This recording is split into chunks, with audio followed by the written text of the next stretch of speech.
In this video, you're going to learn a little bit more about the peer review from both the student perspective and the instructor perspective, so that if there are things that come up, you'll be able to troubleshoot. Starting with the student perspective, so I'm logged in as a student right now, what you will notice is that it will allow the student to click Start Peer Reviews. Just note that this button is not activated until after the assessment due date. So if they cannot click on it, then that means that the assessment due date has not passed. So when the student goes in, they will click Start Peer Reviews. They'll see the submission that they've been assigned to. And then in this box here, they can type in whatever they want.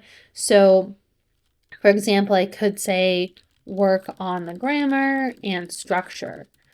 And then if you would like to encourage your students, they can use the Audio Video Studio for up to 5 minutes to create that interpersonalized connection to their peer. And then when they're done, they'll click Submit, and then they'll hit Submit.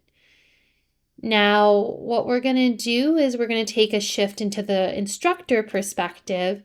And in here, what you'll notice is that you will be able to click on it, and where it says submissions in this tab, it's going to let you know with this marking that students have completed this entire assignment.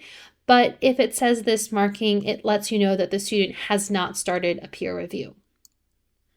Now, something else, let's head back into the assignment. Something else that you may notice that is part of troubleshooting is if you go to the submissions, it might say that, this is completed and so is this.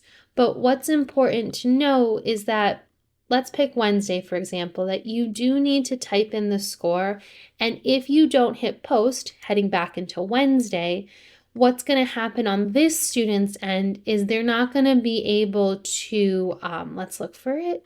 So they're not going to be able to know basically what their grade is. They're also, I believe, they're not going to be able to know who has given them feedback.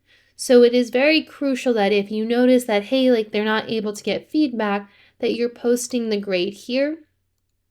And you will just make sure that if it's still not loading, so we're going to just give this one more minute. I'm just going to refresh this page. If it's still not popping up here, it does pop up, so that just indicates that so basically what I'm trying to say is, please make sure that you do post the student's score as the instructor so that they see their feedback on their end, because if you do not, they are unable to see their peer review. So this is a little snippet of how to troubleshoot. If these aren't your situations, please feel free to reach out to us and we'll be more than happy to help. Thanks.